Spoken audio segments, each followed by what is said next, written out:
যে কোনো অনুষ্ঠানে এলইডি স্ক্রিন বায়নার জন্য সরাসরি যোগাযোগ করুন আমাদের এই স্ক্রিনে দেওয়া নম্বরে। থ্যাংক ইউ বন্ধুরা। Ashit Sound Dosha, থাকবো, DJ Bapi, Dusha কারণ 1 number pole. ইচ্ছা তো হয় স্যারকে সারা রাত আর না ছাড়তে, তাই নয় কি? সারা রাত আটকে রাখি, কিন্তু স্যারের আজকের এখান থেকে গান ছেড়ে বোলপুরে যেতে প্রায় ভোর হয়ে যাবে, আর তারপরে সকাল থেকেই আবার স্যারের ক্লাস আছে। তাই আমরা চেষ্টা করলেও অনেকক্ষণ আটকে রাখতে পারবো না।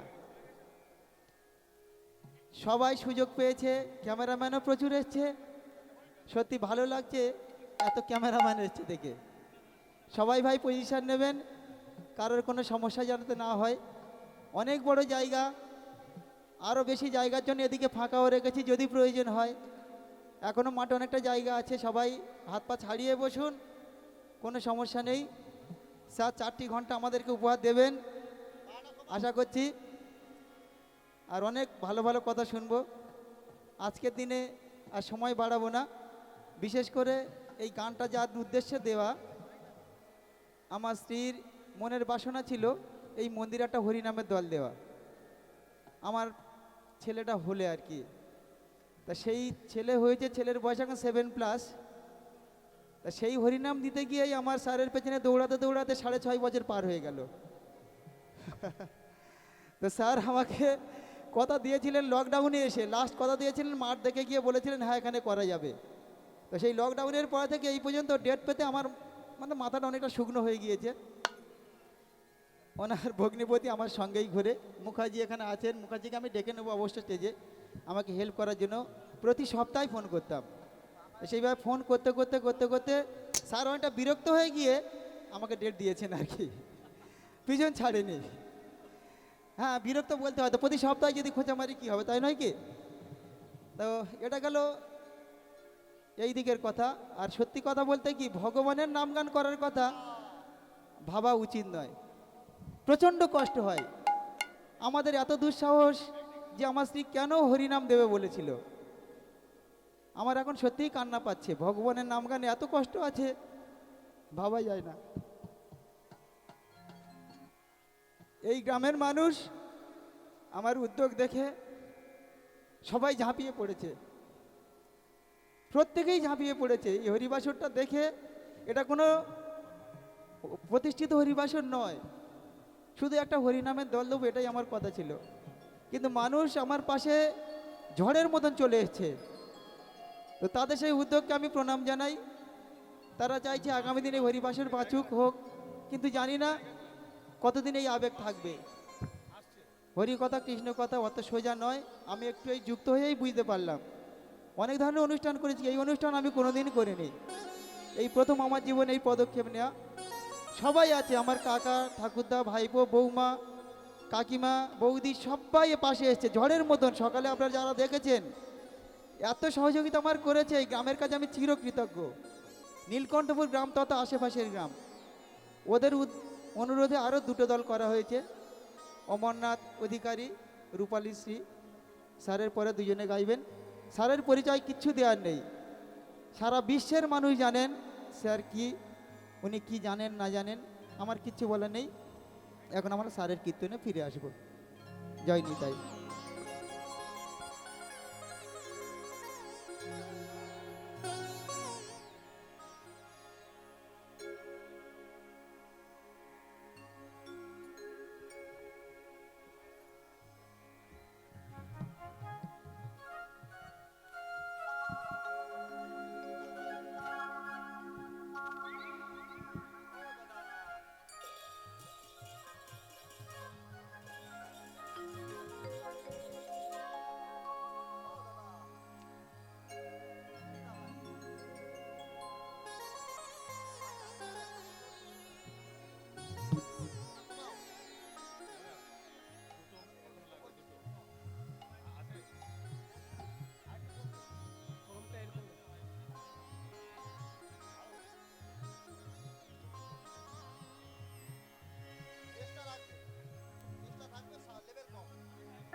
Hello hello.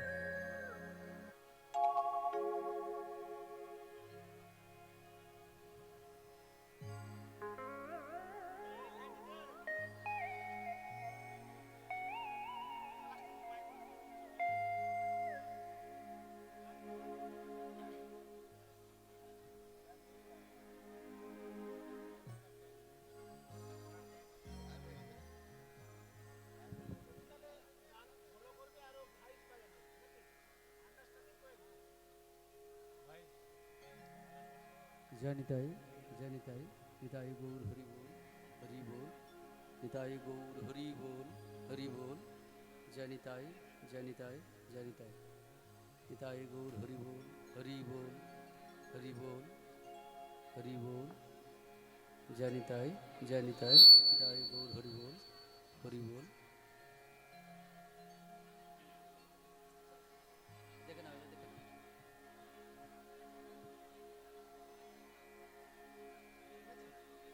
বাকি ভয়েসগুলো হয়ে গেছে। Hello hello. জয় গৌর জয় গৌর জয় গৌর জয় গৌর। ঠিক আছে ঠিক আছে। হ্যালো হ্যালো, জয়নিতাই জয়নিতাই জয়নিতাই, ঠিক আছে। জানিতাই জানিতাই শ্রী গুরু প্রেমানন্দে নিতাই গৌর হরি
হরে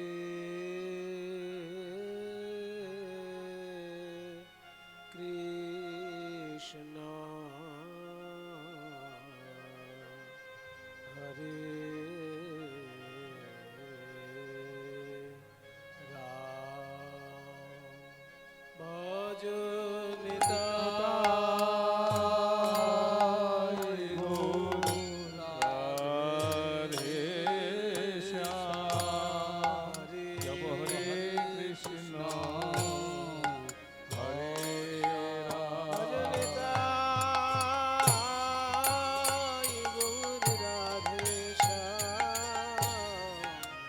জপ হরে কৃষ্ণ হরে রাম ভজ নিতাই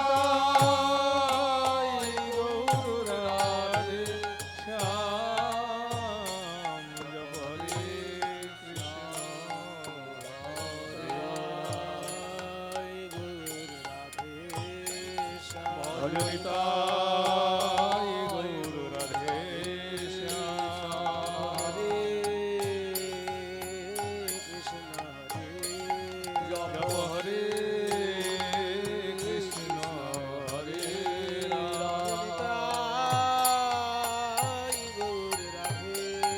ভজ নিতাই গৌর রাধে শ্যাম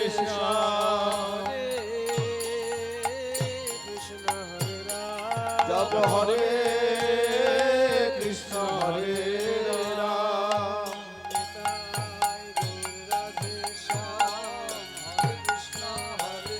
ভজ নিতাই গৌর রাধে শ্যাম জপ হরে কৃষ্ণ হরে রাম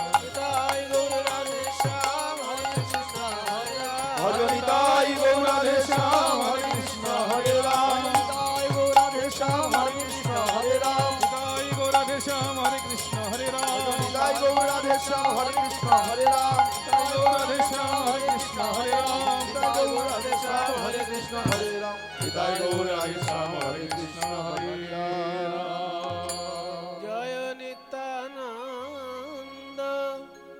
জয় গৌরচন্দ্র জয় রাধা বল্লভ জয় জয় হে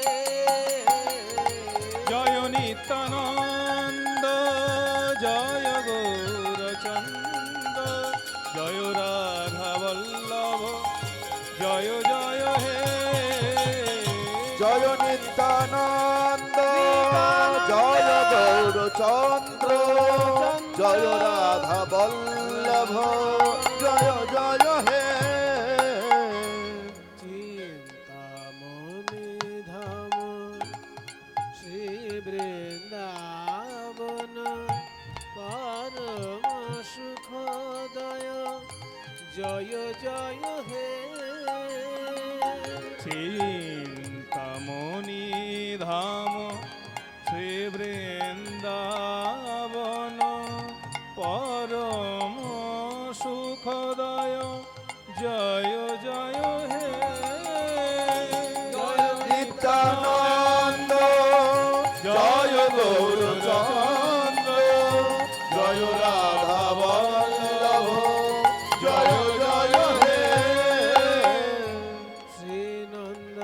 শ্রীনন্দনন্দন গোপীজন বল্লভ রাধা নায়ক নাগর শ্যাম শ্রীনন্দনন্দন গোপীজন বল্লভ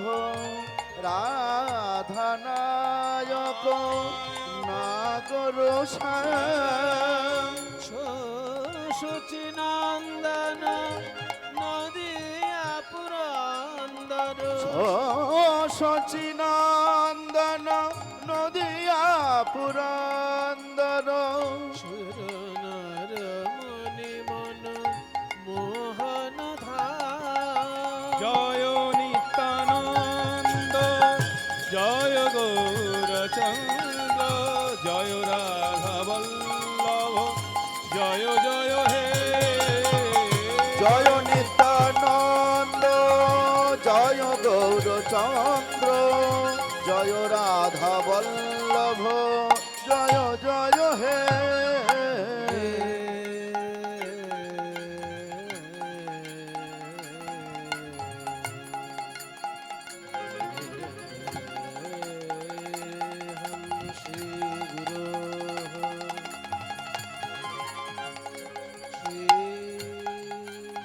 श्रीयुतपदकमला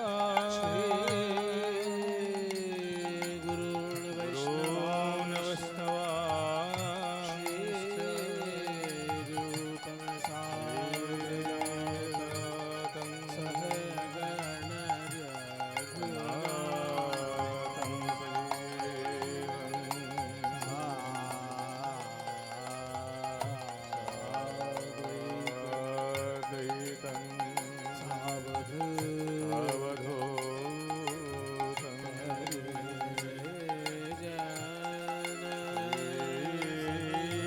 जनसहितं कृष्ण चैतन्यदेवं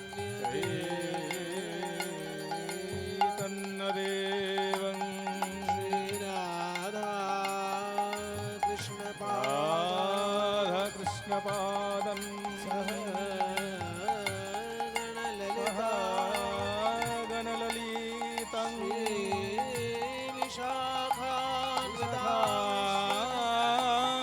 विशाखान्वितांश्च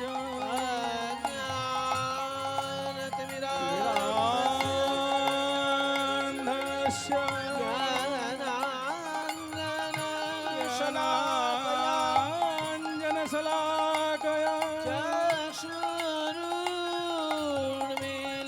येन तस्मै श्रीगुरवे नमः वृन्दाय तुलसीदेव्याय केशवस्य च विष्णु भक्ति प्रदे देवी सत्यवत्यै नमो शरणागत दीनार्त परित्राणपरायणे सर्वस्यार्थे हरे देवी नारायणी नमोऽस्तु ते ॐ नमः शिवाय शान्ताय कारणत्रयहेतवे निवेदयामि चात्मानं त्वं गतिः परमेश्वर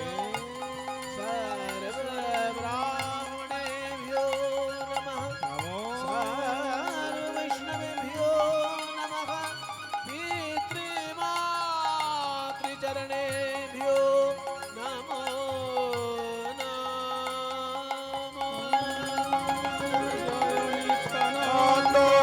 জয় গৌরচন্দ্র জয় রাধা বল্লভ জয় জয় হে জয় নিত্যানন্দ জয় গৌরচন্দ্র জয় রাধা বল্লভ জয় জয় হে জয় নিত্যানন্দ জয় গৌরচন্দ্র জয় রাধা বল্লভ জয় জয় হে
জানি তাই, জানি তাই, জানি তাই, জানি তাই, ঠিক আছে। বড় করে দে। ও আহা আহারে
সবাই মিলে আশীর্বাদ করুন এই ছোট্ট শিশু যেন ভালো থাকে ওর বাবা মায়ের ইচ্ছা এই ছোট্ট শিশুটির উপলক্ষেই কীর্তন গান নিতাই গৌর প্রেমানন্দ হরি বল হরি বল ওরা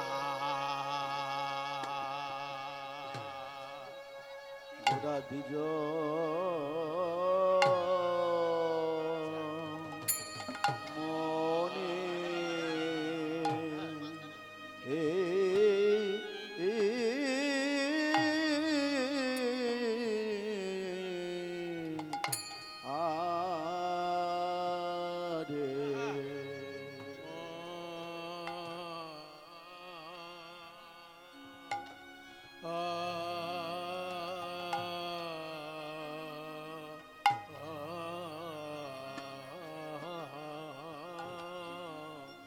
মনে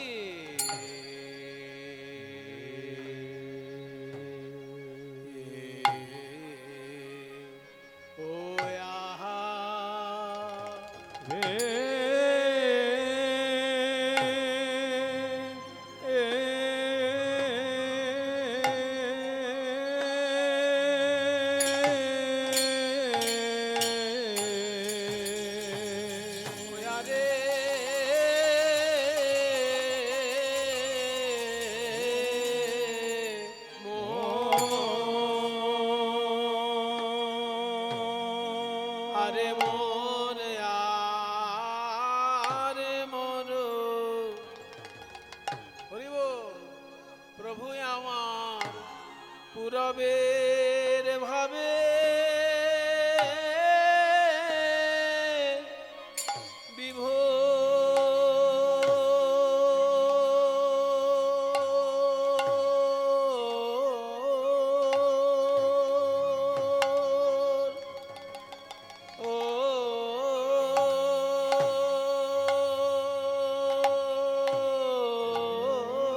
বিভোর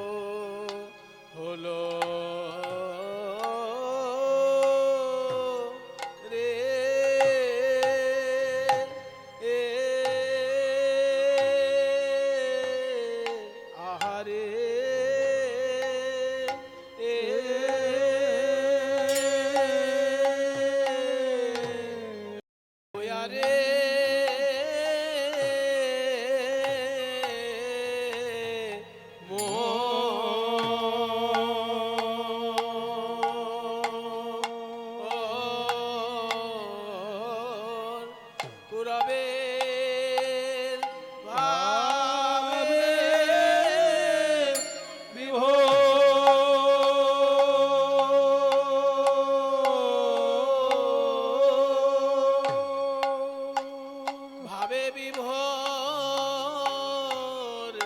হলো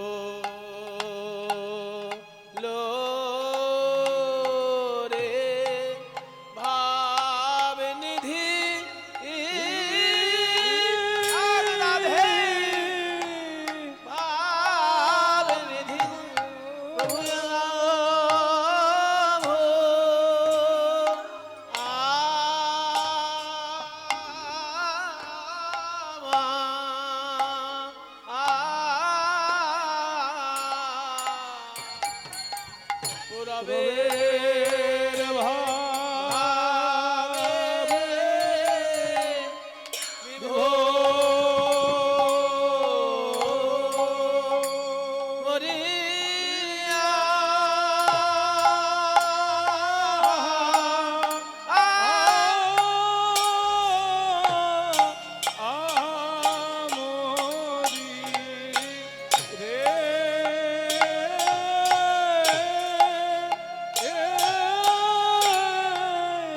প্রভু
পুরবের ভাবে বিভোর মরিয়া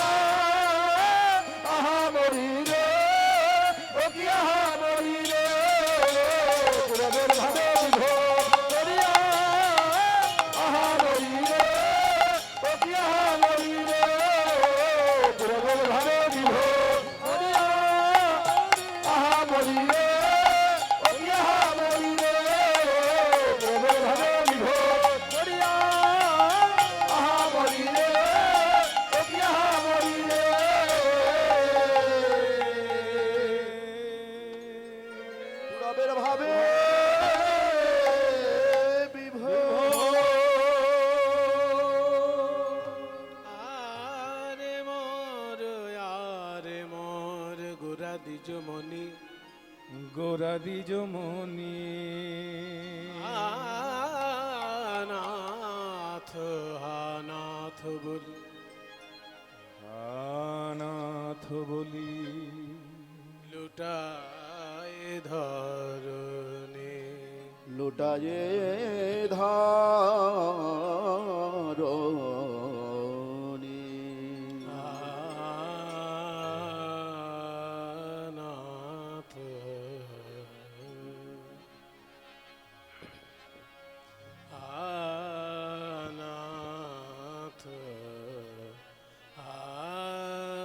নাথ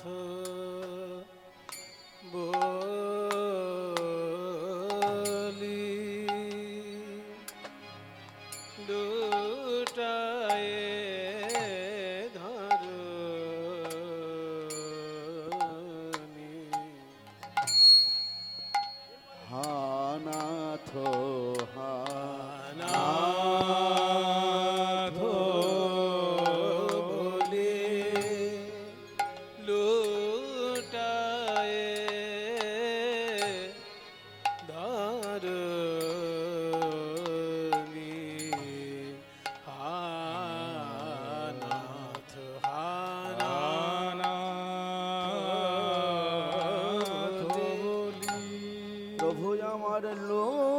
লোটায় ধরণী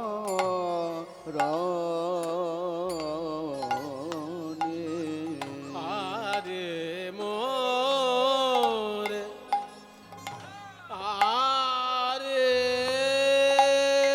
মোর আর মোর আরে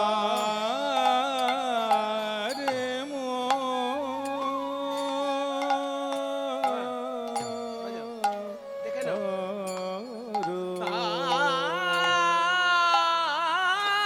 আরে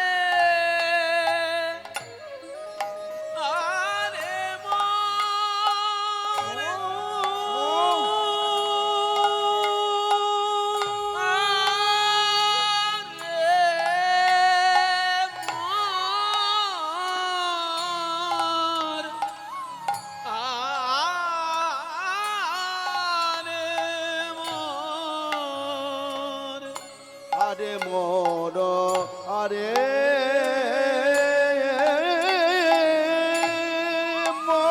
মোর আমার গোরা দ্বিজ মনি আরে মোর আরে আরে মোর আরে মোর নিসাগা মাপা মাপা গমা মাপা গমা গপা মগরে মগরে সরে নি নি নি সা আরে মোর নিসাগারে সরে ভিমপালেশ্বরী রাগ নিসাগারে সরে নিসা নিরে সনিদা নিসা সানিদা পদা মপা গমা রে মাগরে সারে নিয়ে সমা পাগা আরে মোর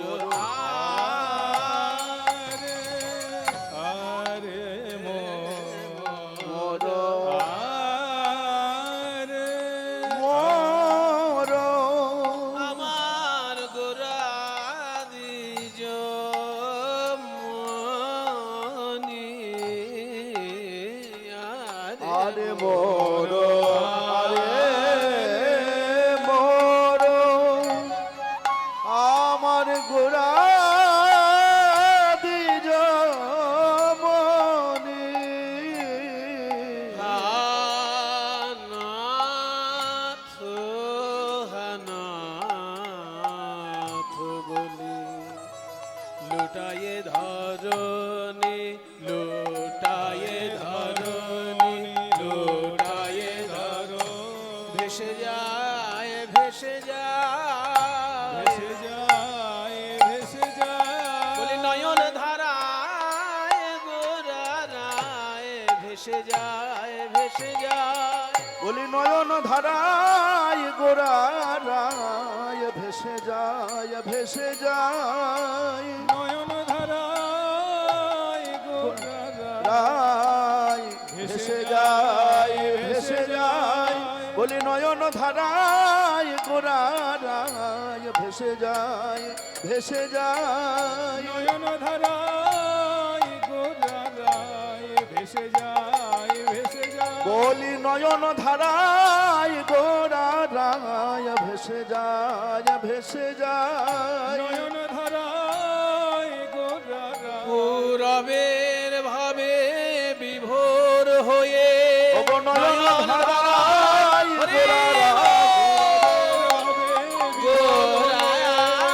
ধারাই গোরারায় ওগো নয়ন ধারাই গোরারায় ওগো নয়ন ধারাই গোরারায় ওগো নয়ন ধারাই গোরারায় ওগো নয়ন ধারাই গোরারায় ওগো নয়ন ধারাই গোরারায় বলি নয়ন ধারাই গোরারায় নয়ন ধারাই গোরারায় ওগো নয়ন ধারাই গোরারায় বলি নয়ন ধারাই গোরারায় ওগো নয়ন ধারাই গোরারায় ওগো নয়ন ধারাই গোরারায় ওগো নয়ন ধারাই গোরারায় নয়ন ধারাই গোরারায় নয়ন ধারাই গোরারায় ভেসে যায় ভেসে যায় আরে মোর আরে মোর গোরা দিজ মনি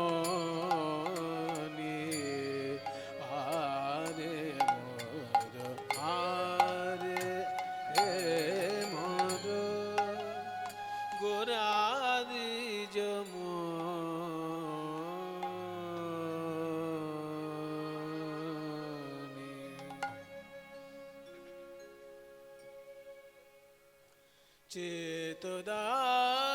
चेतोदारपनमार्जनं भवमहादावाग्निनिर्वापनं श्रेयः कैरवचन्द्रिकावितरणं विद्यावधजेवानम् आनन्दाम्बुधिवर्धनं प्रतिपद पूर्णामृतास्वादनं सर्वात्मस्नपनं परं विजयते श्रीकृष्ण संकीर्तनम्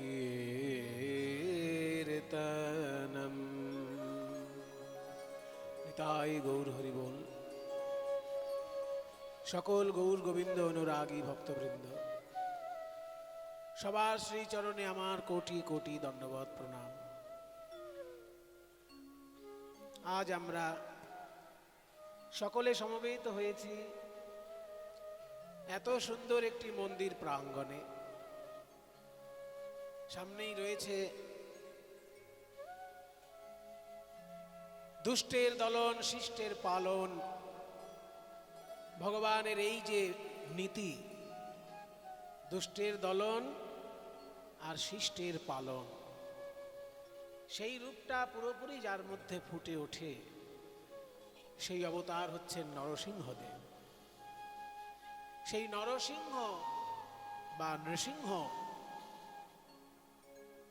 মন্দিরের সামনেই হরি সংকীর্তনের ব্যবস্থা। তা আমরা কীর্তন গান যে রস আস্বাদন করতে এসেছি নৃসিংহদেবের সামনে বসে, কীর্তন শুনলে আমাদের উপকারটা কি হয়? অপকার কিছু হয় কিনা জানা নেই, কারণ কীর্তন শুনে কারোর অপকার হয়েছে এটা আমার অন্তত জানা নেই। হয়তো কীর্তনের কথাগুলো শুনে সে মানেনি, কীর্তনে যা যা উপদেশ দেওয়া হয়েছে সেগুলো শোনেনি, কীর্তনও শুনেছে আর কীর্তনের বাইরে গিয়ে অপকর্ম করেছে, তার ফলে তার ক্ষতি হতে পারে। কিন্তু কীর্তনের কথা শুনে যদি কেউ জীবনে মেনে চলে, তার কোনো ক্ষতি হয়েছে এ আজ অব্দি আমি শুনিনি। সেই জন্য আগে আমরা শুনব কীর্তন শুনলে তার উপকার কি কি হয়। এবং এইটা আমার বক্তব্য নয়, কীর্তনের যিনি প্রাণ পুরুষ সেই প্রেমের ঠাকুর গৌরাঙ্গ সুন্দর, গৌরাঙ্গ মহাপ্রভুর একটি সংস্কৃত শ্লোকে সেই কথাগুলি তিনি বলেছেন যে কীর্তনের উপকারিতা কি কি। একটা নয়, দুটো নয়, তিনটে নয়, অন্যান্য গানের উপকারিতা আর কীর্তন গানের উপকারিতা আকাশ পাতাল পার্থক্য। কোনো গানকেই আমি ছোট করছি না, সব গানেরই একটা নিজস্ব মহিমা আছে। আপনি যদি গান বাজনার মানুষ হন, যে গান আপনি শিখবেন দেখবেন সেই গানেরই এমন একটা আকর্ষণী শক্তি আছে যে আপনাকে ওই গান সারা জীবন আনন্দ দিয়ে যাবে। কিন্তু তা হলেও কীর্তন গানের এমন একটা বহুমুখী উপকারিতা আছে, যেই বহুমুখী উপকারিতার জন্য অন্য সমস্ত গানের থেকে কীর্তন গানের আসন আলাদা করে মর্যাদাপূর্ণ আসন। এবার আমরা যদি ঠিক ঠিক কীর্তন গান না জানি, কীর্তন গান যদি আমরা না বুঝি, সেটা আমাদের দুর্ভাগ্যের ব্যাপার। কিন্তু কীর্তন গানের যে উপকার, সেটা চৈতন্যদেব বলছেন 7 রকমের উপকার পেতে পারে। একটা নয়, দুটো নয়, 5টা নয়, 7টা উপকার কীর্তন গানে। প্রথম উপকার কি? চেত দর্পণ মার্জনম। প্রথম উপকার বলা হলো চেতো দর্পণ মার্জনম। চেতো মানে চিত্ত অর্থাৎ মন, দর্পণ মানে আয়না, মন রূপী আয়না। মার্জনম, মেজে ঘষে পরিষ্কার করে দিতে পারে কীর্তন গান। এইটাই তো প্রথম উপকার, আর এইটাই মনে হয় প্রধান উপকার। কারণ এই একটা যদি উপকার আপনার হয়ে যায় বাবা, বাকিগুলো এক একটা করে হতেই থাকবে উপকার। ওই যে যেসব লোকের পয়সা জমানো অভ্যাস নেই, তাদের দেখবেন কোনোদিন পয়সা জমে না। আর যদি কারোর 10 টাকা করে জমানো অভ্যাস হয়ে যায়, মাসে 10 টাকা জমায়, বেশি না 10 টাকা, দেখবেন আজকে সে যে 10 টাকা জমাচ্ছে, 10 বছর পরে খবর নেবেন সে 10,000 করে জমাচ্ছে। কারণ তার সু অভ্যাসটা তৈরি হয়ে গেছে। এই অভ্যাসটাই তৈরি হয় না লোকের। যার পয়সা জমানোই অভ্যাস নেই, তার তো কোনো কালে হবে না পয়সা। কিন্তু যার মাসে 10 টাকা জমানো অভ্যাস তৈরি হয়েছে, খুব কঠিন। 10 টাকা পেলেই মনে হবে একটু বিড়ি খেয়ে নি, 10 টাকা পেলেই মনে হবে একটু চা খেয়ে নি, একটু খৈনি খেয়ে নি, যাই হোক কিছু একটা মনে হবে, খরচা হয়ে যাবে। কিন্তু কষ্ট করে যদি আপনার মাসে 10 টাকা জমানো অভ্যাস হয়ে যায়, 10 বছর পরে খবর নিলে দেখা যাবে ওই লোকটা 10,000 টাকা জমাচ্ছে মাসে। কারণ এটা তার সদভ্যাসের গুণ। ঠিক তেমনি কীর্তন গানের যে 7 রকমের উপকার বলা হয়েছে, আমার মনে হয় প্রথমটি যদি কারোর হয়ে যায়, তাহলে বাকিগুলো আস্তে আস্তে তার হতেই থাকবে। সেই প্রথম উপকারটি কি? চেত দর্পণ মার্জনম। চেতো মানে চিত্ত, দর্পণ মানে আয়না, মার্জনং মানে মেজে ঘষে পরিষ্কার করা। এই মন আয়নাকে পরিষ্কার করে দিতে পারে কীর্তন গান। বলছে মনটাকে আপনি আয়না বলে দিলেন, এত ছোট ব্যাপার। হ্যাঁ, কোথাও মেলায় বেড়াতে গিয়ে 10 টাকা দিলেই আয়না কিনতে পাওয়া যায়। আর 10 টাকা দিলে কারোর মন পাওয়া যায়? আরে মশাই, 10 লক্ষ টাকা দিয়ে কারোর মন পাওয়া যায় না? বলুন, 10 লক্ষ টাকা দিয়ে যদি কারোর মন পাওয়া যেত, তাহলে সব ছেলে সব মেয়েকে ভালোবেসে ফেলতে পারত, বা সব মেয়ে সব ছেলেকে ভালোবেসে ফেলতে পারত। টাকা দিয়ে কারোর মন পাওয়া যায়? 10 লক্ষ টাকা দিয়ে আপনি একটা মেয়ের মন কিনতে পারবেন? পয়সা খরচা করলে আপনি মেয়ের শরীর কিনতে পারবেন, মন কিনতে পারবেন না। মন কেনা যায় না, তা সেই মনটাকে কি করে 10 টাকার আয়নার সঙ্গে তুলনা করে দিলেন? বলে শোনো, 10 টাকার আয়না আর মানুষের মন আয়না এক জিনিস নয়। 10 টাকার আয়নায় তুমি তোমার নিজের মুখটা দেখতে পাবে, কিন্তু ভগবানের মুখটা দেখতে পাবে না। আর মন রূপী আয়নাটা ভগবান তোমার মনে এমন ভাবে বসিয়ে দিয়েছেন যে তুমি একটু সাধনা করলেই এই মন রূপী আয়নার মধ্যে ভগবানের মুখটা দেখতে পাবে। তাই মেলার মাঠে কিনতে পাওয়া আয়না আর মন আয়না এক জিনিস নয়। মন রূপী আয়নায় ভগবান দেখা যায়। কে বলেছেন? শ্রীকৃষ্ণ বলেছেন। শ্রীকৃষ্ণ গীতায় বলেছেন, ঈশ্বর সর্বভূতানাম হৃদ্দেশে অর্জুন তিষ্ঠতি, ভ্রামায়ণ সর্বভূতানি যন্ত্রারূঢ়ানি মায়া। হে অর্জুন, ঈশ্বর সকল জীবের হৃদয়ে বিরাজ করছে, এ তো ভগবানের কথা। তাই মন রূপী আয়নায় ভগবান দেখা যায়, তাই মন রূপী আয়নাটা পরিষ্কার পরিচ্ছন্ন রাখাটা খুব জরুরি। আয়নায় তো মুখ দেখা যায়, কিন্তু পুকুর থেকে কাদা এনে যদি আয়নায় লেপে দেওয়া হয়, ওই আয়নায় মুখ দেখা যাবে? ঠিক তেমনি এই মনের মধ্যে ঈশ্বর দর্শন করার কথা, কিন্তু আমরা তো ঈশ্বর দেখতে পাই না। আমি তো চোখ বন্ধ করলেই অন্ধকার দেখতে পাই, ঈশ্বর দেখতে পাই কি? আপনারা কে কি দেখেন আমি জানি না, আমি যেটা দেখি সেটা বলছি। আপনারা হয়তো চোখ বন্ধ করে কেউ বংশীধারী দেখতে পারেন, কেউ ধনুর্ধারী দেখতে পারেন, কেউ খড়গধারী দেখতে পারেন, কেউ ত্রিশূলধারী দেখতে পারেন। যে কোনো ভগবৎ স্বরূপ আপনারা হয়তো ভক্ত মানুষ দেখতে পারেন, কিন্তু আমি তো দেখি না, আমি তো চোখ বন্ধ করলেই অন্ধকার দেখি। তাহলে মনে যদি ঈশ্বর বাস করে, আমি চোখ বন্ধ করলে দেখতে পাই না কেন? তাহলে জানতে হবে আয়নায় কাদা মাখানো আছে। মন রূপী আয়নায় কাদা মাখানো আছে। এই কাদাগুলোর নাম কি? নাম আপনাদের সবার জানা আছে, কাম, ক্রোধ, লোভ, মোহ, মদ, মাৎসর্য। এই কাদাগুলো আমার মনের আয়নায় লাগানো আছে বলে আমি মনের মধ্যে ঈশ্বরকে দেখতে পারি না। সেই জন্য দিনের পর দিন যদি কেউ কীর্তন রস আস্বাদন করতে পারে, ওই যে বললাম আয়নায় কাদা, কাদা এমনি যাবে না। ওই কাদায় যদি কেউ একটু ডিটারজেন্ট পাউডার দেয় আর তার সঙ্গে যদি একটু জল দেয়, তবে কাদাটা ধুয়ে মুছে পরিষ্কার হবে। ঠিক তেমনি মন রূপী আয়নার মধ্যে যদি কেউ একটু নয়নের জল দিতে পারে আর ভগবানের সংকীর্তন রূপী মাজন দিতে পারে, তাহলে মন আয়না পরিষ্কার হবেই হবে। এটা চৈতন্যদেবের কথা যে 7 রকম উপকারের মধ্যে প্রথম উপকার হলো মন রূপী আয়নাটাকে পরিষ্কার করবে। বলুন তো কত বড় একটা ব্যাপার। এই মন রূপী আয়না যদি কারোর একবার পরিষ্কার হয়ে যায়, সে কি হয় জানেন? সে যদি অমানুষ থাকে তাহলে সে মানুষের মতো মানুষ হয়, আর যদি সে ভালো মানুষ হয় তাহলে সে দেবতায় পরিণত হয়ে যায়। দম্ভ দর্প অভিমানশ্চ ক্রোধ পৌরুষমেব চ অজ্ঞানম চাভিজাতস্য পার্থ সম্পদম আসুরীম। ভগবান শ্রীকৃষ্ণ গীতায় বলেছেন যে মানুষ জন্মানোর সময় মানুষ হয়ে জন্মায় না।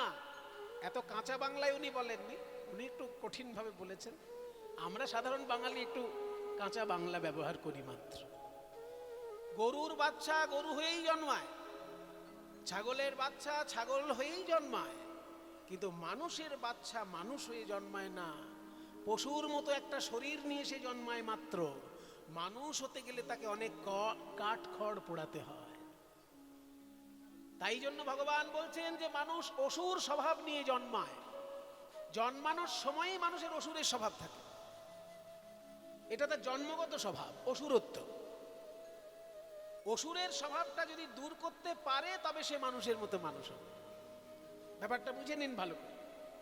একটা বাচ্চা যখন জন্মালো, তাকে দেখে সবার খুব ভালো লাগছে বটে, কিন্তু সে মানুষ হয়ে জন্মালো না। তার জন্মের সঙ্গে সঙ্গে 6খানা জিনিস তার ভিতরে কিন্তু কাজ করছে, সে নিজে বুঝতে পারছে না। আপনার বাচ্চা তো আপনি স্নেহ ভরে দেখছেন, তাই আপনিও বুঝতে পারছেন না। বাচ্চা যখন জন্মায় তার 6খানা দোষ নিয়ে জন্মায়। সেই দোষগুলো বাদ দিতে পারলেই সে মানুষ হয়ে যায়। সেই 6খানা দোষ কি কি?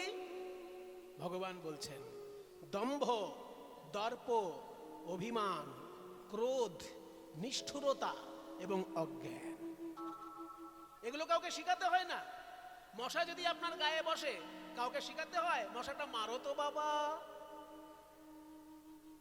কোনো বাচ্চার গায়ে যদি মশা বসে, তাকে বলতে হবে মশাটা মারো তো বাবু সোনা? তাকে বলতে হবে? তার গায়ে মশা বসে ফটাস করে মানে নিষ্ঠুরতা। ওই যে কাউকে মারতে হবে, সে আমার অসুবিধে করলেই তাকে মারতে হবে, এটা কাউকে শিখাতে হয় না। এই নিষ্ঠুরতাটা জন্ম থেকেই পেয়ে যায়।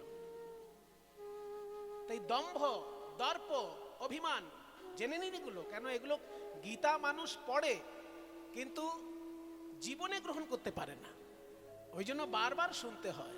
আমরা গীতা কে না পড়ি, আপনারাও গীতা পাঠ করেন, আমরাও গীতা পাঠ করি, কিন্তু এইগুলো কখনো ভেবে দেখি কি ভগবান কি বলেছেন?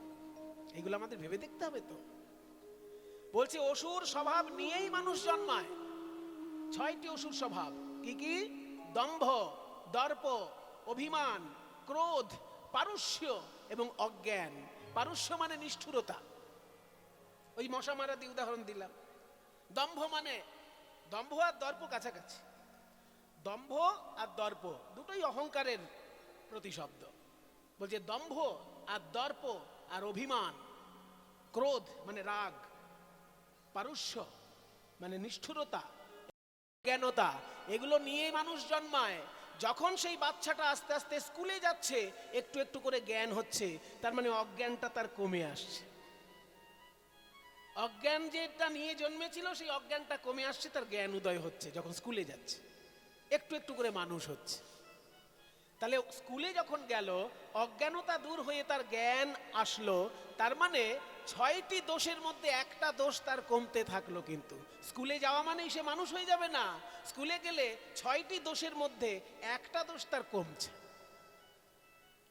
আর বাকি 5টা দোষ তাকে অভ্যাস করতে হবে কমানো।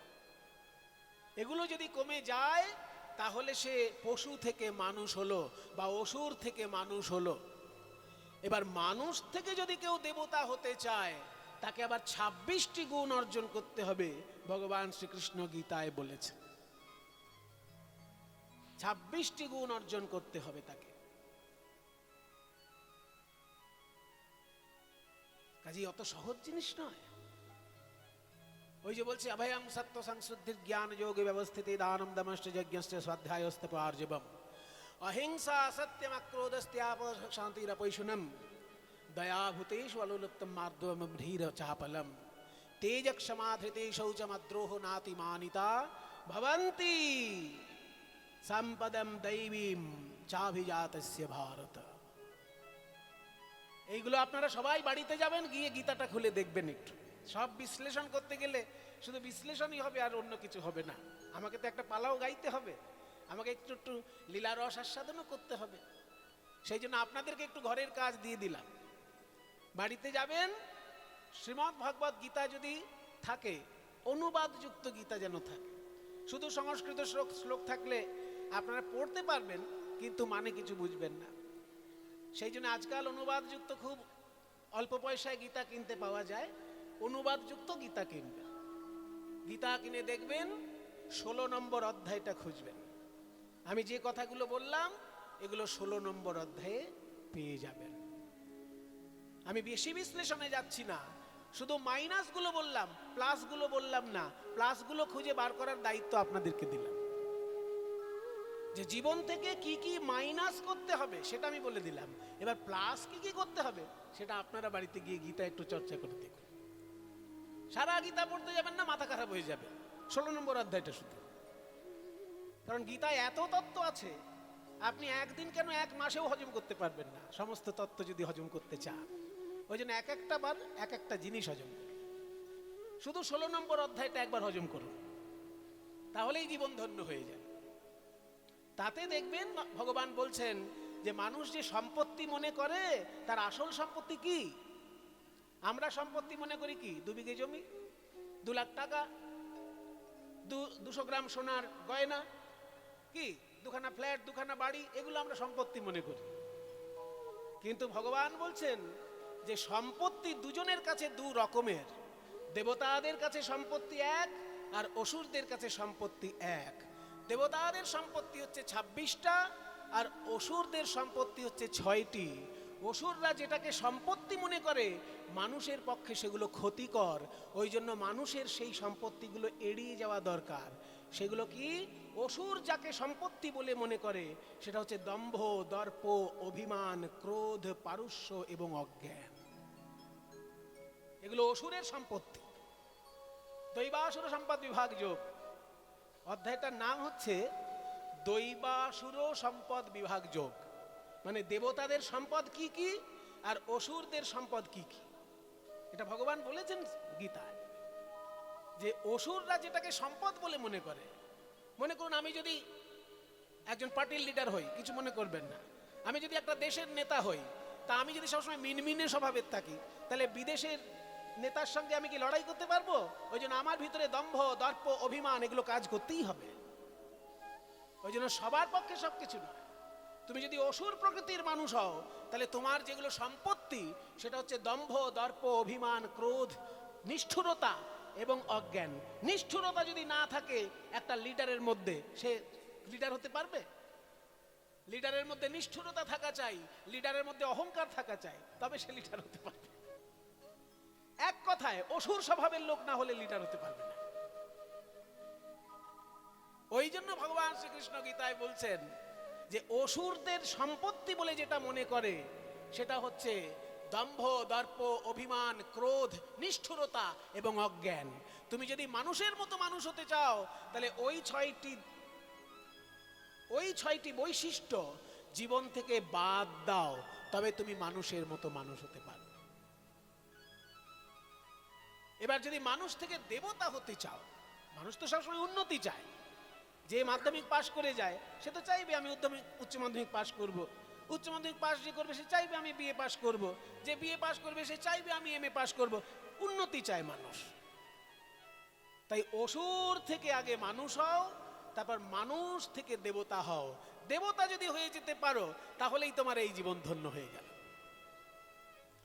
ওই জন্যই তো শ্রীমদ্ ভগবদ গীতার বাণী হলো দেবতা হওয়ার মন্ত্র। প্রত্যেকটি মানুষকে দেবতা বানাতে চেয়েছেন ভগবান শ্রীকৃষ্ণ। তাই গীতায় এমন বাণী তিনি রেখে গেছেন, সেগুলো যদি আমরা অনুসরণ করে জীবনে চলতে পারি, এই জন্মেই আমরা এক একজন দেবতা হয়ে যাব। কিন্তু পারি না তো।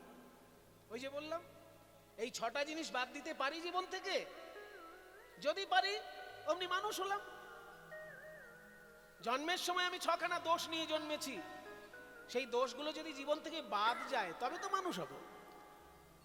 সেই জন্য আজকের মূল কথা যেটা আপনাদেরকে আমি বলছি, ভগবান শ্রীকৃষ্ণের বাণী যে 6টি দোষ যেন জীবন থেকে দূরে যায়। দম্ভ, দর্প, অভিমান, ক্রোধ, নিষ্ঠুরতা এবং অজ্ঞান। এই বিষয়গুলোকে দৈত্যরা তাদের সম্পত্তি বলে মনে করে। এগুলো নিয়েই মানুষ জন্মগ্রহণ করে। সেই জন্য এগুলো জীবন থেকে বাদ দেওয়া উচিত। বাদ যদি আমরা দিতে পারি তাহলে আমি অমানুষ থেকে মানুষ হলাম, দৈত্য থেকে মানুষ হলাম, অসুর থেকে মানুষ হলাম। আর দেবতা যদি হতে চাই তাহলে 26টি গুণ অর্জন করতে হবে। সেগুলো ওই যে সংস্কৃতে বললাম, অভয়ং সত্ত্ব সংশুদ্ধি জ্ঞান যোগী ব্যবস্থিতি দানম দপস্য যজ্ঞস্য স্বাধ্যায় স্তপ আর্জবম। 26টা আছে, একটা দুটো বলি তাহলে আপনাদের একটু সুবিধা হবে। অভয়ং, প্রথম গুণ হচ্ছে অভয়। সবসময় ভীতু ভীতু মনোভাব থাকলে সে কোনোদিন বড় হতে পারে না। অভয় জিনিসটা মানুষের খুব দরকার। এই অভয়টা হচ্ছে দেবতার গুণ। সত্ত্ব সংশুদ্ধি, সত্ত্ব মানে অন্তঃকরণ। অন্তঃকরণ, অন্তঃকরণ মানে ভিতরের ইন্দ্রিয়। করণ মানে ইন্দ্রিয়, অন্তঃ মানে ভিতর। অন্তঃকরণ মানে ভিতরের ইন্দ্রিয়। তাহলে বহিঃকরণ কি জিনিস? অন্তঃকরণ থাকলে তো বহিঃকরণ থাকবেই। বহিঃকরণ হচ্ছে চোখ, চোখ দিয়ে আপনি দেখেন। বহিঃকরণ কান, বহিঃকরণ নাক। বাইরের যে ইন্দ্রিয় সেগুলো বহিঃকরণ। চোখ দিয়ে আমরা দেখি, নাক দিয়ে আমরা শুঁকি, কান দিয়ে আমরা শব্দ গ্রহণ করি, মুখ দিয়ে স্বাদ গ্রহণ, জিহ্বা দিয়ে স্বাদ গ্রহণ করি। এগুলো আমার বহিরিন্দ্রিয়। তাহলে অন্তরিন্দ্রিয় কি? অন্তরিন্দ্রিয় হচ্ছে যেগুলো চোখে দেখা যায় না, যেমন মন, বুদ্ধি, চিত্ত, অহংকার। এই মন মনে ভিতরে আছে, দেখা যায় না চোখে। বুদ্ধি মাথায় আছে, দেখা যায় না চোখে। এই মাথাটা অপারেশন করলে কেউ বুদ্ধি খুঁজে পাবে সেখানে? তাহলে মন, বুদ্ধি এগুলো হচ্ছে ভিতরের ইন্দ্রিয়। এই ভিতরের ইন্দ্রিয়ের শুদ্ধিকরণ এটা দেবতার সম্পত্তি। মানে এটা তুমি যদি অর্জন করতে পারো তাহলে এই জন্মে তুমিও দেবতায় পরিণত হবে। অভয়ং সত্ত্ব সংশুদ্ধি জ্ঞান যোগ ব্যবস্থিতি। জ্ঞান এবং যোগ এই দুটো জিনিসের মধ্যে সমন্বয় আনতে হবে। জ্ঞান যোগ। জ্ঞান মানে অজ্ঞানতা দূর করে জ্ঞান অর্জন করা, কিছু তত্ত্ব জানা, সেটা হচ্ছে জ্ঞান। যেমন আপনি ঢকঢক করে 1 গ্লাস জল খেয়ে নিলেন, জ্ঞান হলো না। একটা তরল পদার্থ খেলেন, এই পর্যন্ত বলতে পারা যায়। এবার জলটাও তো তরল পদার্থ, চাটাও তো তরল পদার্থ, শরবতটাও তো তরল পদার্থ। তাহলে জলের তত্ত্বটা কি? জলের তত্ত্বটা হচ্ছে H2O, অর্থাৎ হাইড্রোজেন আর অক্সিজেন এই দুটোর মৌল কণা মিশে তবে জলের একটা কণা তৈরি হয়েছে। এটা হচ্ছে জলের তত্ত্ব। তাহলে আপনি যদি ঢকঢক করে জল খেয়ে নিলেন, বললেন আমি জল খেলাম, তাহলে আপনার কিন্তু তত্ত্বজ্ঞান হলো না। আপনি যখন স্কুলে যাবেন, যখন পড়াশোনা করবেন, তখন মাস্টারমশাইয়ের কাছে জানতে পারবেন যে জল তরল পদার্থ ঠিকই, কিন্তু জলের মধ্যে আছে কি হাইড্রোজেন আর অক্সিজেন, এই দুটো কণা মিলে তবে একটা জলের কণা তৈরি হয়। এটা হলো তত্ত্বজ্ঞান। ভগবান বলছেন এই জ্ঞান অর্জন করাটাই দেবত্ব। তুমি যতক্ষণ এই জ্ঞান অর্জন না করছো ততক্ষণ কিন্তু তুমি অসুর থাকছো। অসুর মানুষ কি চাইবে? ওসব হাইড্রোজেন অক্সিজেন আমার জানার দরকার নেই, ঢকঢক করে জল খেয়ে শুধু ঘুমিয়ে পড়ে। ওই জন্যই ভগবান বলছে যে অসুরত্ব নিয়েই মানুষ জন্মায়, তাকে দেবত্ব অর্জন করতে হয়। অসুরত্ব বাদ না গেলে দেবত্ব আসে না। অসুরত্ব হচ্ছে 6টি আর দেবত্ব হচ্ছে 26টি। সেই 26টির মধ্যে একটি হচ্ছে অভয়, দ্বিতীয় হচ্ছে জ্ঞান আর যোগের সমন্বয়। জ্ঞান অর্জন করেছেন অথচ যোগ সাধনার সমন্বয় নেই, তাহলে আপনার জ্ঞানটা পরিপূর্ণরূপে কাজে লাগবে না। জ্ঞানের সঙ্গে যোগের যদি সমন্বয় থাকে তবে এই জ্ঞান যোগ ব্যবস্থিতি, জ্ঞান আর যোগের সমন্বয় সাধন হয়। তো যে কথা আমরা বলতে যাচ্ছিলাম, চৈতন্যদেবের কথা আর মহাপ্রভুর কথা, দুটোই মহাপ্রভু চৈতন্যদেব আর শ্রীকৃষ্ণ দুজনের বাণী এক।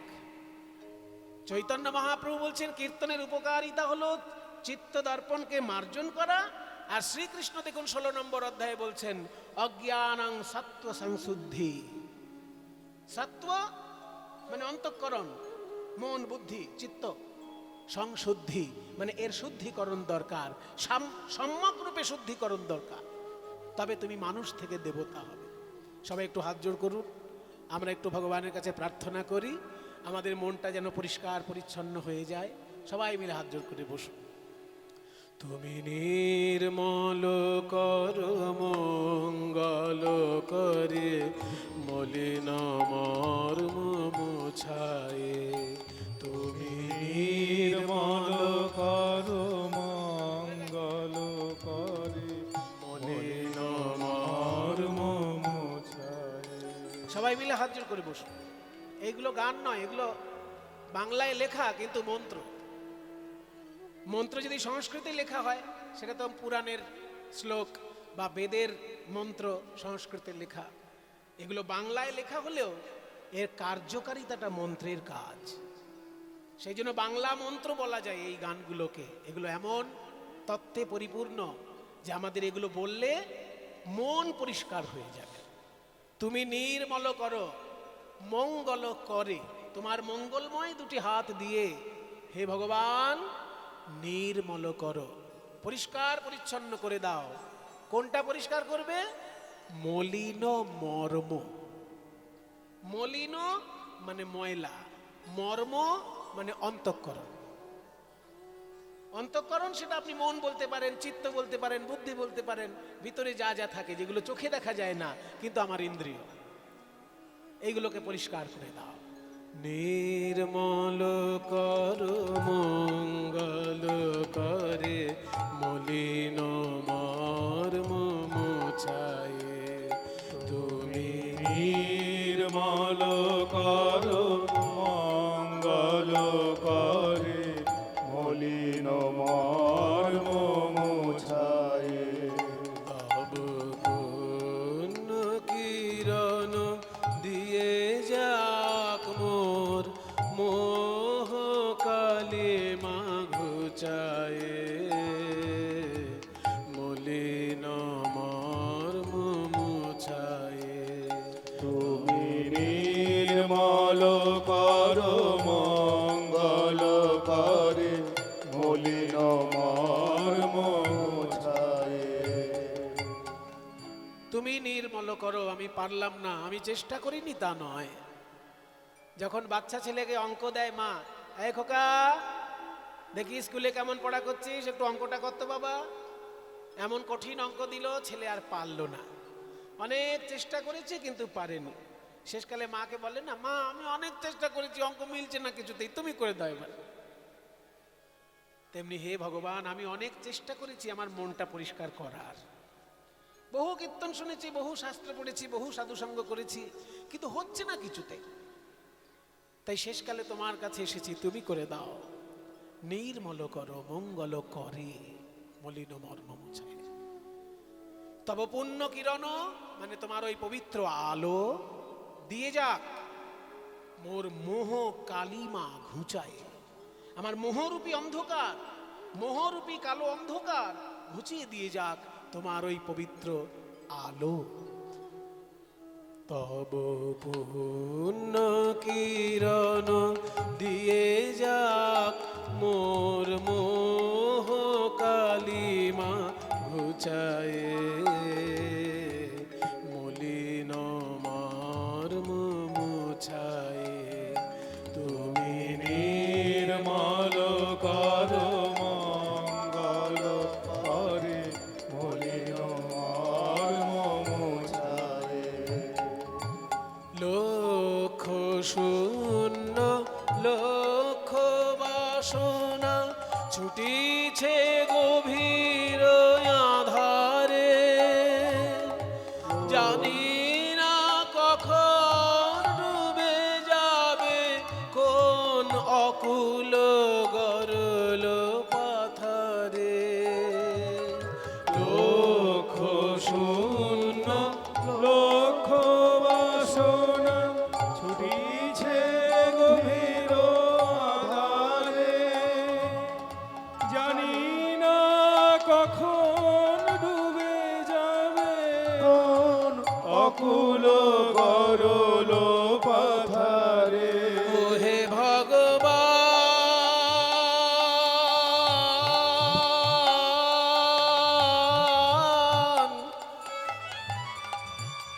ভগবান,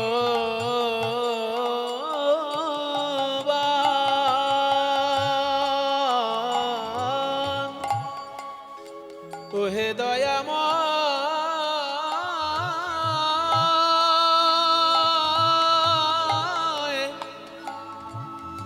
দয়াময়।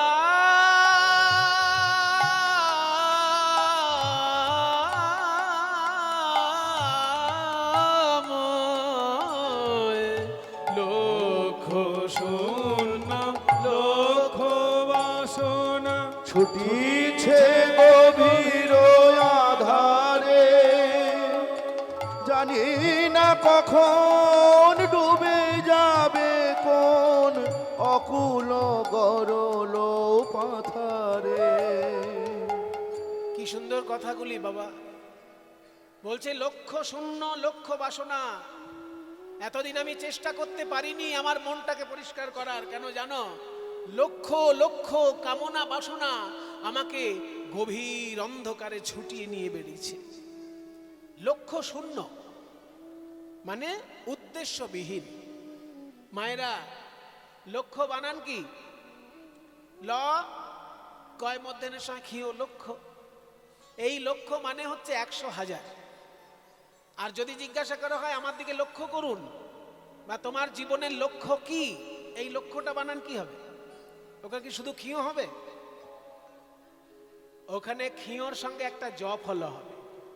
তোমার জীবনের লক্ষ্য কি মানে তোমার জীবনের উদ্দেশ্য কি, এইটা যদি হয় তাহলে বানানটা হচ্ছে ল খিও জ ফল। তাহলে লক্ষ্য শূন্য লক্ষ্য বাসনা মানে উদ্দেশ্যবিহীন লক্ষ লক্ষ কামনা বাসনা আমাকে অন্ধকারে ছুটিয়ে নিয়ে বেড়াচ্ছে। আমি শুধু কামনা বাসনার পেছনে ছুটছি। এই 1 বিঘে জমিকে 2 বিঘে করতে হবে, এই 1 তলা বাড়িকে 2 তলা বাড়ি করতে হবে, এই 100 গ্রাম সোনাকে 200 গ্রাম করতে হবে, এই 1 লক্ষ টাকার ফিক্সড ডিপোজিট রয়েছে 2 লক্ষ কবে হবে। এই লক্ষ লক্ষ কামনা বাসনা আমাকে শুধু অন্ধকারের মধ্যে ছুটিয়ে নিয়ে বেড়াচ্ছে।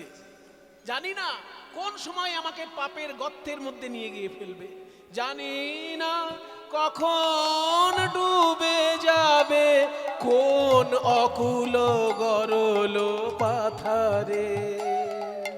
লক্ষ শূন্য লক্ষ বাসনা ছুটিছে গভীর আধারে, কখন ডুবে যাবে কোন অকুল গরল পাথারে। প্রভু তা তুমি কামনা বাসনার পেছনে ছুটে বেড়াচ্ছে যখন কষ্ট পাবে, আমি কি করতে পারি? তুমি কি করতে পারো? তুমি তো আমার বাবা, তুমি ছাড়া আমায় কে বাঁচাবে? বাবা, হ্যাঁ তুমি তোমার বাবা তো। ভগবান সকলের বাবা কি না? আমরা সকলে ভগবানের সন্তান কি না? পৃথিবীর মধ্যে যতগুলি ধর্মগ্রন্থ আছে বাবা, সব থেকে প্রাচীন ধর্মগ্রন্থ কোনটি? এটা তো আপনাদের গর্বের কথা। এটা ভারতবাসী হিন্দু যারা, ভারতবর্ষের সনাতন ধর্মাবলম্বী মানুষ যারা, তাদের এটা অহংকার যে পৃথিবীর মধ্যে সব থেকে প্রাচীন ধর্মগ্রন্থ সনাতন ধর্মের ধর্মগ্রন্থ। ইসলাম ধর্মের শ্রেষ্ঠ ধর্মগ্রন্থ কোরআন, কিন্তু সেটা ১৫০০ বছর আগে তার আবির্ভাব ঘটেছে। খ্রিস্টান ধর্মের শ্রেষ্ঠ ধর্মগ্রন্থ বাইবেল, তার আবির্ভাব হয়েছে ২০০০ বছর আগে। বৌদ্ধ ধর্মের ধর্মগ্রন্থ ত্রিপিটক আবির্ভাব হয়েছে ২৫০০ বছর আগে। আর বেদ, ত্রিপিটকের থেকেও হাজার হাজার বছর প্রাচীন শাস্ত্র হচ্ছে বেদ। তাহলে এ তো আমাদের গর্বের কথা, এ তো আমাদের অহংকারের কথা যে বিশ্ব ব্রহ্মাণ্ডে যেখানে যত ধর্ম আছে সব ধর্মের থেকে প্রাচীন ধর্মগ্রন্থ এই সনাতন ধর্মের বেদ। আর বেদের যে অন্তিম অংশ তাকে বলে বেদান্ত, মানে উপনিষদ। বেদের ৪টি ভাগ হয়, ৪টি নাম নয় বলছি, ৪টি নাম আর ৪টি ভাগ আলাদা জিনিস। ৪টি নাম আর ৪টি ভাগ এক জিনিস নয়। বেদের ৪টে নাম কি কি? ঋক, সাম, যজু, অথর্ব। এটা আপনাদের সবার মুখস্থ। কিন্তু যদি জিজ্ঞাসা করি বেদের ৪টি ভাগ কি, তাহলে কিন্তু সবাই বলতে পারবেন না। আমি যদি জিজ্ঞাসা করি বেদের ৪টি নাম কি, ৪ বেদ কি কি? ঋক, সাম, যজু, অথর্ব, হয়ে গেল। কিন্তু যদি বলি ৪টে ভাগ কি, তাহলে কিন্তু আর সম্ভব হলো না কারোর দ্বারা উত্তর দেওয়া। শুনে নিন, কেউ যে পারবে না তা নয়, যারা জানে তারা পারবে, যারা জানেন না শুনে নিন। বেদের ৪টি ভাগ হলো সংহিতা, ব্রাহ্মণ, আরণ্যক এবং উপনিষদ। এই ৪টে হচ্ছে বেদের ভাগ। সংহিতা কাকে বলে না? যে অংশে মন্ত্রগুলো মালার মতো সাজানো আছে তাকে বলে সংহিতা। ব্রাহ্মণ কাকে বলে? বলে তো ব্রাহ্মণ ঠাকুরমশাই পুজো করে বেড়ায়, ওটা তো মানুষ। আমি শাস্ত্র ব্রাহ্মণের কথা বলছি।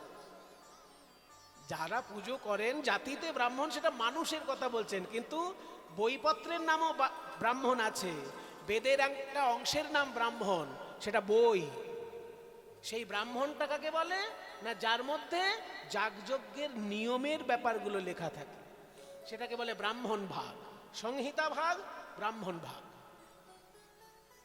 আর মানুষ যখন সামাজিক অবস্থান ছেড়ে জঙ্গলে গিয়ে বাস করত, নিরিবিলিতে সাধনা করবে বলে, আস্তে নিরিবিলিতে সাধনা করবে বলে, তাকে বলা হতো আরণ্য। মানে অরণ্যে বাস করে যে যাগযজ্ঞগুলো করতে হতো। আগেকার দিনে তো ৪টে জীবনচর্যা ছিল। প্রথম জীবনে পড়াশোনা করতে হতো, তাকে বলতো ব্রহ্মচর্য। তারপরে সংসার করতে হতো, তাকে বলা হতো গারস্থ। তারপর সংসার ছেড়ে বনে বাস করতে হতো, তাকে বলতো বানপ্রস্থ। আবার বনে বাস করার পর গৃহত্যাগ করে চলে যেতে হতো, তাকে বলতো সন্ন্যাস। ওই বানপ্রস্থে যারা বাস করত, তারা জঙ্গলে বাস করে নানা রকম যাগযজ্ঞ করত। সেই যাগযজ্ঞের নিয়ম যে বইতে লেখা থাকে তাকে বলে আরণ্যক। তাহলে সংহিতা, ব্রাহ্মণ, আরণ্যক, এই ৩টে ভাগ গেল। তারপরে একটা ভাগ আছে বেদের, যেখানে শুধু ব্রহ্মজ্ঞানের আলোচনা হয়, তাকে বলা হয় উপনিষদ। ওই জন্য বেদের যদি জিজ্ঞাসা করা হয় নাম কয়টি, তাহলে ৪টি, ঋক, সাম, যজু, অথর্ব। কিন্তু বেদের ভাগ কয়টি যদি জিজ্ঞাসা করা হয়, তার উত্তর হবে সংহিতা, ব্রাহ্মণ, আরণ্যক, উপনিষদ। এই উপনিষদ হচ্ছে বেদের অন্তভাগ। ওই জন্য উপনিষদকে বলা হয় বেদের অন্ত, বেদান্ত। এই উপনিষদের মধ্যে বলা হয়েছে শৃণ্বন্তু বিশ্বে অমৃতস্য পুত্রাঃ আয়েধামানি দিব্যানি তস্থু বেদাহমেদং পুরুষং মহন্তম আদিত্যবর্ণম তমসো পরস্তাৎ তমেব বিদিত্বা অতিমৃত্যুমেতি নান্যপন্থা বিদ্যতে জনায়। উপনিষদ বলছে, শৃণ্বন্তু বিশ্বে, ওগো পৃথিবীর মানুষ তুমি শোনো, অমৃতস্য পুত্রা, তোমরা সবাই হলে অমৃতের সন্তান। অমৃত বলতে স্বয়ং ভগবান, তার সন্তান আমরা সবাই। তাহলে বেদান্ত দর্শন যখন বলছে যে ভগবানের সন্তান আমরা, তুমি আমার বাবা হলে না? আমি কামনা বাসনার অন্ধকারে ডুবে যাচ্ছি, তুমি যদি আমায় না বাঁচাও তো বাঁচাবে কে? তুমি তো আমার বাবা। মনে করুন একটা পাড়ায় ছেলে পুকুরে নেমেছে, আর সে সাঁতার জানে না। পুকুরে নেমে পড়েছে, সাঁতার জানে না, এবার হাত পা ছুড়াছুড়ি করছে, একটু পরেই হয়তো মরে যাবে। তা পাড়ার লোক যারা রাস্তায় পাশ দিয়ে যাচ্ছে, এই কার ছেলে রে, পুকুরে ঝটপট করছিস, কে তুই? আরেকজন পাশ থেকে এসে বলছে, এই বেটা সাঁতার জানিস না তো জলে নেমেছিস কেন, হতচ্ছাড়া কোথাকার। মানে এরা আলোচনা করছে, বাচ্চাটাকে কেউ বাঁচাচ্ছে না।